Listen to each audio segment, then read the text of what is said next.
kung tingin nilang mali. So I won't dwell on that, but just to say that the starting point has to be the truth. And ang problema, if you're on their side, dun sa 11, na 11 po kayo, kasi po sinasabi nila, wala silang chance na magtanong, magpaliwanag. Wala pa nga ho dun eh. Meron chance. So sabi nila, tyranny of the majority. Hindi po. Tyranny Tulfo to. Tyranny Lacson. Tyranny Pangilinan. Tyranny Ontiveros. Kasi palakasan ng boses, imbis na we listen to one another. Senator Lacson, I respect, he stood up and says he disagrees with the rule. So yung debate is whether or not we can take up the amendment. Hindi pa natin pinag-usapan yung amendment. Eh alam niyo po, parang paso yan eh. Pag nilagay mo yung seed sa isang paso, pwede mong kunin at ilipat.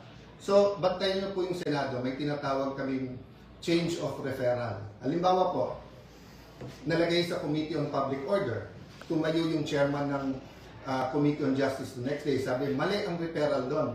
Kunin mo muna at ilipat dito. So, ganun po nangyari. Yung proposal ni Senator Marcoleta nandun po sa Committee on Rules at ang motion po ng Acting Majority Leader is kunin at pag-usapan sa floor. Hindi pa ho pinag-uusapan yung merits or kung may masama o mabuti sa puntong yun. Pero sabi po nila na ang isda sa bibig na huhuli.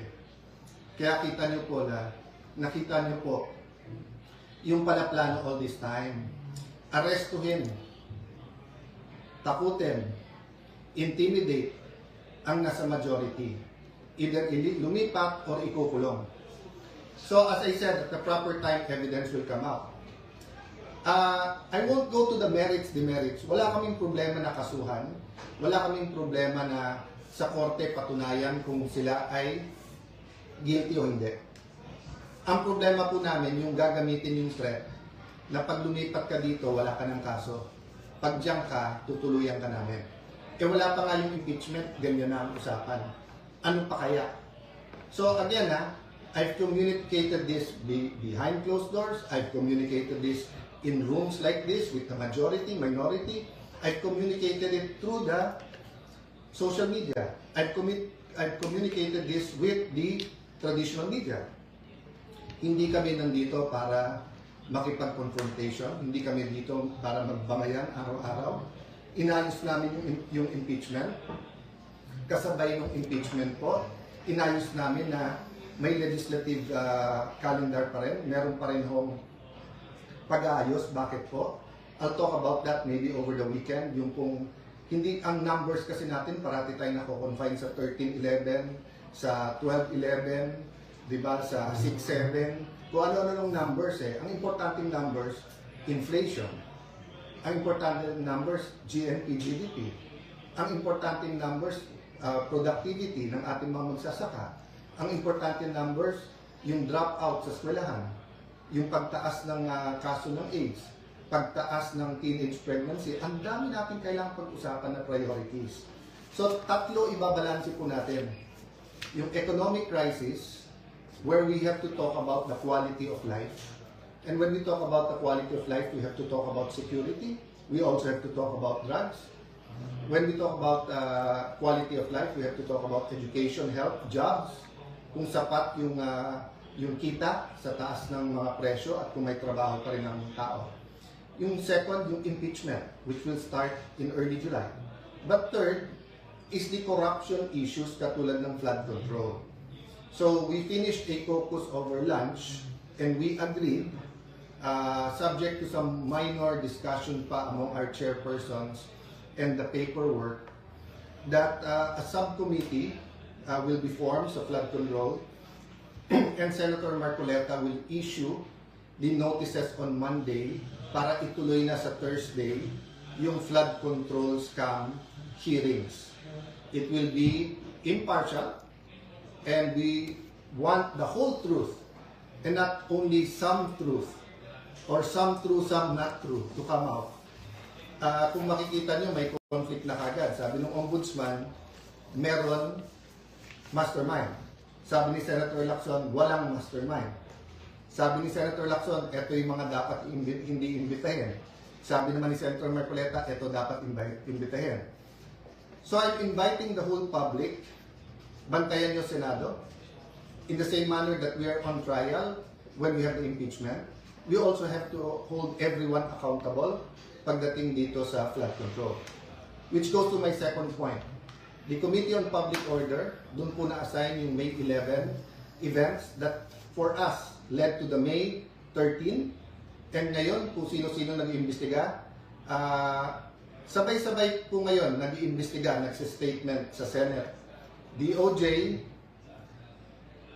NBI, CIDG, may PNP, may CIDG, hiwalay pa sa spokesperson ng PNP, meron pang so Ombudsman, NBI, DOJ, PNP, CIDG, DILG. Agad-agad pumayag kami sa joint with the DILG at PNP, but at one point, sila na lang. Kami tahimik para independent. Pero kung ano na narinig kong statement, katulad nung sa CIDG na imbestigahan daw si Robin at kami dun sa pagtakas ni Senator Bato. Mismong boss nyo na mismong DILG at PNP nagsabi na May 13, wala pa kayong hawak na warrant at pending pa sa Supreme Court kung pwede nga i-serve yung warrant. So paano naging pagtakas yon at paano naging krimen na tulungan siyang makalabas? So kung iimbestigahan nyo ang buong Senate at majority, kailangan yung imbestigahan ng CPNP at SILG. Kasi sila mismo nagsabi, wala namang warrant na isa-serve. So, you know, it's getting crazy. Paulit-ulit na lang kayo na magulo ang Senado. Hindi po ginugulo nyo. Let me backtrack ha. Nung natanggal po last year si Senator Cheese Escudero, lumabas yung anyone but cheese. Anyone but cheese. O, pumayag na si kanina, Senator Loren. Nung February po, iupo po namin si Senator Loren. Doon nagsimula yung mga pressure at doon po nag-impulsa na narinig namin na kasama sa deal yung mga kaso. O, sinabi anyone but Loren. O, pag upo ko naman, anyone but Cayetano. To be fair, hindi ko narinig sa Malacanang yan. Narinig ko sa mga kasama natin sa 11. And so far, since May 11 to now, what have we done but try to talk about the bigger picture? To talk about crisis, to talk about values, to talk about God in government, to talk about unity.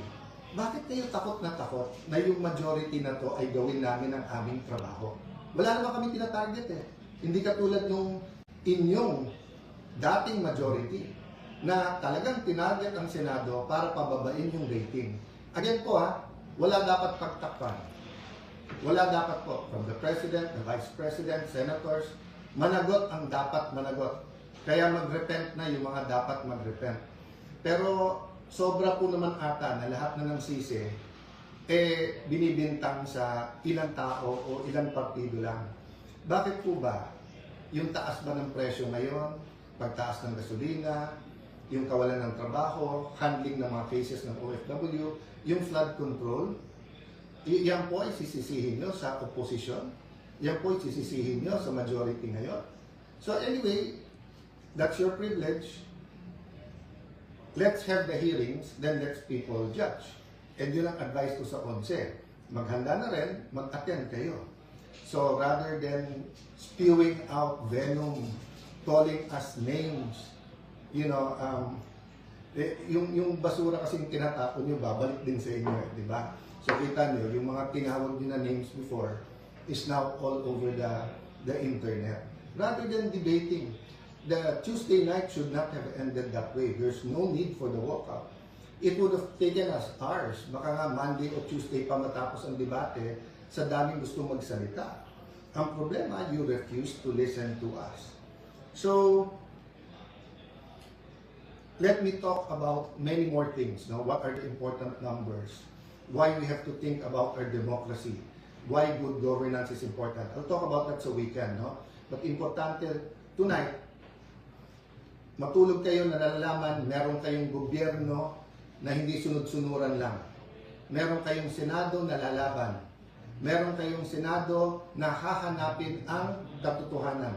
May mga senador sa majority na handang makulong ilaban lang yung kanilang prinsipyo na independent ang Senate.